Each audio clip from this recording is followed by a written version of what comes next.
아웅다웅 뉴스 2부로 문을 열겠습니다. 오늘도 함께할 이현웅 아나운서 나왔습니다. 어서 오세요. 네, 안녕하십니까, 이현웅입니다. 네, 첫 번째 소식입니다. 비상계엄과 관련해서 국회도 긴급 현안 질의를 이어가고 있는데 이렇게 중대한 사안을 다루는 중에 국회에 출석한 한 장성이 스마트폰 게임을 해서 이게 좀 화제가 되더라고요. 네, 그렇습니다. 상황을 설명을 드리면 네. 어제 진행된 국회 국방위 긴급 현안 질의에서 좀 여러 사안을 다루다 보니까 네네. 늦은 시간까지 이어졌습니다. 네. 그리고 저녁을 중간에 먹어야 하기 때문에 네. 잠시 정회가 됐는데 식사를 마치고 지리장으로 돌아온 한 공군 장성이 네. 군화를 벗고 양말만 신은 상태로 다리를 꼬고 스마트폰 게임을 하기 시작했습니다. 네. 이 모습이 라이브 방송을 전하고 있던 여러 매체를 통해서 실시간으로 중계가 됐는데요. 약 5분 정도가 지난 후 주변에 있는 관계자가 다가와서 네. 이 카메라를 가리키면서 네, 네. 지금 생중계되고 있다라는 사실을 알려줬고요. 네. 이내 게임을 멈추고 자세를 가다듬었습니다. 새벽 1시까지 국방위가 이어졌는데 네, 네. 산회를 앞두고 안규백 더불어민주당 의원은 해당 장성을 일으켜 세운 뒤에 정신이 있는 거냐. 네. 계엄으로 나라가 난리가 난 상황에서 아무리 정회관이라도 그렇지라며 강하게 질타하기도 네. 했습니다. 이에 대해서 국방위원장인 성일종 국민의힘 의원은 정회 중에 개인 시간이긴 하지만 국민이 보고 있는 장소이기 때문에 적절하지 않은 행동이었음을 유념하기 바란다라고 당부했고요. 네. 또 김선호 국방부 차관은 진상을 확인하고 확실히 책임을 묻겠다라고 강조했습니다. 이 모습을 본 누리꾼들 인터넷에서 갑론을박이 이어졌는데요. 이 시국에 국회에서 게임을 하다니 네. 부적절하다라는 얘기도 있었고요. 상황 파악이 그렇게 안 되나 이런 비판 여론도 있었습니다. 네. 반면에 그러면 쉬는 시간에 뭘 해야 하나 네. 명상이라도 해야 하는 것이냐라는 동정 여론도 있었습니다. 네, 물론 출석한 장성이 자기가 발언할 기회가 없다 하더라도 그래도 지금 상황이만큼 그래도 군인이니까 정자세를 하고 지키는 게 맞지 않을까 그런 생각이 드네요. 예. 자, 다음 소식 보겠습니다. 이른바 대통령 시계라고 해서 대통령 이름이 적힌 그 기념시계가 있는데 윤석열 대통령 기념시계가 중고거래 시장에 나오고 있다는 얘기 이게 무슨 얘기입니까? 네, 그렇습니다. 혹시 앵커님은 시리즈별로 다 가지고 계십니까? 전 한두 개는 갖고 있습니다. 한두 개 가지고 계세요? 네. 이게 수량 자체가 좀 한정적으로 생산이 그렇죠. 되다 보니까 중고거래의 절대적인 숫자가 많이 늘어난 건 아니지만 그렇죠. 네. 지난 1년 동안 이른바 이제 윤석열 시계라고 부릅니다. 네. 윤석열 대통령의 기념시계 이틀에 한 개꼴로 매물이 올라왔는데 네. 계엄 사태 이후로는 하루에 한 두세 개 정도 좀 많이 올라오네요. 많이 는 네. 상태입니다. 네. 이 대통령 시계의 원가는 한 4, 5만 원 정도로 알려져 있지만 네. 이게 비매품이잖아요. 그렇죠. 판매하지 않는 네, 상품이다 보니까 정해진 가격은 없고 그때그때 그 대통령의 지지도나 인기에 따라서 가격이 결정되곤 하는데 윤 대통령은 취임 초기에 이 대통령 시계가 한 20만 원대로 거래가 됐었습니다. 네. 그리고 올해 들어서는 10만 원대로 떨어졌다가 네. 계엄 이후에는 10만 원 아래로 지금 떨어져서 거래가 되는 상황입니다. 네. 이 대통령 기념시계는 박정희 전 대통령 때부터 만들어져서 네. 이후에는 역대 대통령들이 연이어 다 만들었고 네. 이제는 하나의 관례로 자리를 잡았는데 네. 지금까지 나온 대통령 시계와 비교해 봤을 때 현재 윤석열 대통령의 기념시계가 가장 낮은 가격에 거래가 네. 되고 있다고 볼 수가 있겠고요. 이렇게 대통령 기념시계와 함께 대통령 명절 선물 세트도 중고 거래 시장에서 인기에 거래가 되곤 하는데 네. 올해 설에 보냈던 전통주와 유자청, 육포 등이 포함됐던 선물 세트는 10만 원 이상에서 거래가 네. 된 적이 있습니다. 내년 설이 이제 한 달여 앞으로 그렇죠. 벌써 어느덧 네. 다가왔잖아요. 그런데 이때 선물 세트가 나올 수 있을지 네. 지금 상황이 워낙 긴박하게 흘러가고 있다 보니까 현재로서는 불확실해 보입니다. 원래 이 가격이 이게 일종의 시세를 반영하는 그렇죠. 거잖아요. 예. 그런데 취임 초기엔 20만 원대였다가 올해 들어서는 10만 원대였다가 계엄 이후에 10만 원대 아래. 제가 보기엔 이 시계 가격도 대통령 지지율하고 비슷한 추세를 보이는 것 같아서 숫자가 공교롭게 비슷한 것 같습니다. 이것 또한 좀 약간 씁쓸한 그런 생각이 좀 듭니다. 네. 다음 소식도 한번 보겠습니다.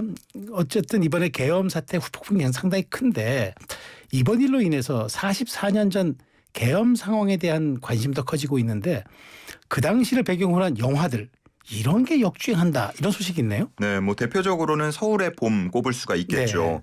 영화 서울의 봄 12.12 군사 반란 상황을 배경으로 하고 있는데 오늘 영화진흥위원회에서 나온 자료를 보면요. 네네. 비상계엄 사태 직후인 지난 4일 네. 하루 동안만 IPTV에서 서울의 봄이 1000건 이상의 시청수를 기록한 걸로 집계가 네. 됐습니다. 하루 전이었던 그러니까 평소와 같았던 네네. 3일에는 100건이 채 안 됐는데 예.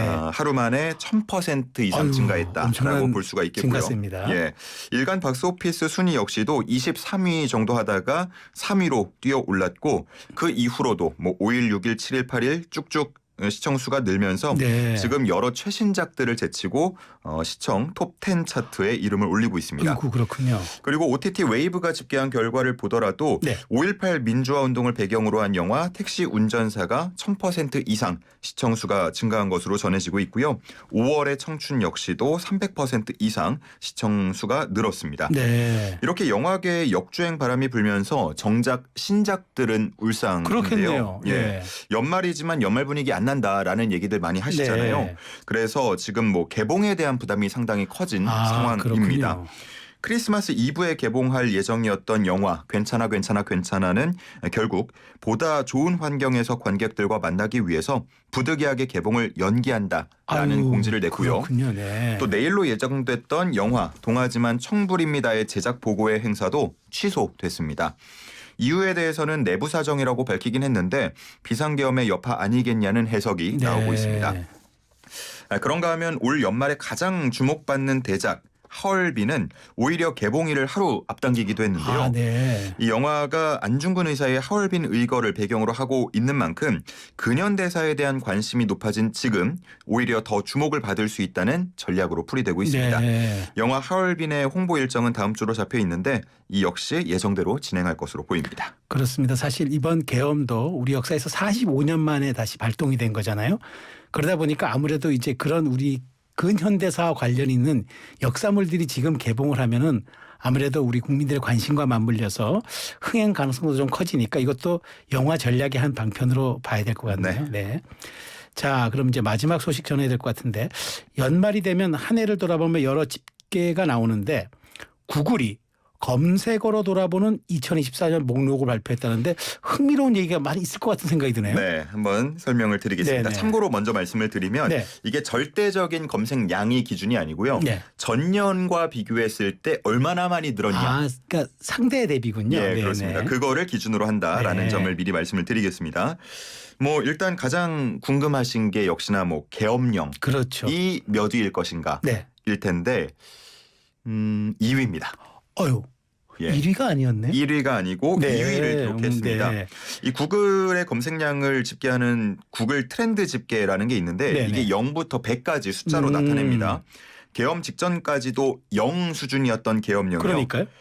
계엄령 선포가 있은 단 16분 만에 최대치인 100까지 최대치는요. 올라가기도 했습니다. 네, 네. 이러한 관심 속에서 단 일주일 정도의 집계만으로도 올해 키워드의 2위를 차지했고요. 일주일 가지고 1년을 먹었군요. 그렇습니다. 네. 야, 그러면 계엄령보다 많이 검색된 키워드 뭘까? 그러니까 1위는 뭘까? 궁금하네요. 예, 궁금하시죠? 네. 1위는 바로 올림픽, 패럴림픽. 아, 올 여름에 이었습니다. 있었던. 네네. 예, 올해 7월부터 8월까지 또 8월부터 9월까지 네. 연이어 열렸던 파리올림픽과 패럴림픽에서 우리 대표팀 기존의 예상과는 달리 굉장한 성과를 거뒀잖아요. 엄청나게 좋은 성적이었죠. 예, 기존에는 금메달 5개, 종합순위 15위가 그렇죠. 목표였는데 금메달 13개까지 따내면서 종합순위 8위를 기록했습니다. 네. 우리 대표팀의 활약 속에서 많이 검색이 됐다라고 볼 수가 있겠고요. 네. 이 밖에 3위는 주택 청약이었고 5위 미국 대선, 6위 2024 총선 등 굵직한 정치 이벤트에 대한 관심도 컸습니다. 또 4위가 기후변화, 10위가 폭염이었는데 네. 전년과 비교했을 때 너무나 달라진 날씨 때문에 그렇겠네요. 검색량도 덩달아 늘었다고 네. 보면 되겠고요. 7위가 파묘, 8위가 민희진, 9위 정우성 등 연예 문학의 키워드도 탑10 안에 자리를 잡은 모습 확인할 수 있었습니다. 네. 개인적으로 쭉 순위를 보면서 한강 작가 이름 없는 게 좀 진짜 그렇네. 예, 의아했는데 뭐 한강 작가가 이미 뭐 여러 수상들을 해온 만큼 네. 뭐 그 전년에도 많이 검색이 됐기 때문으로 아마도 보이고요. 다만 인물 검색을 한정한다면 올해 4위에 이름을 올렸습니다. 그러면 상위 랭커가 됐네. 네, 그렇습니다. 네. 자, 오늘 준비된 아웅다웅 뉴스 모두 살펴봤습니다. 이현우 아나운서 수고하셨습니다. 고맙습니다.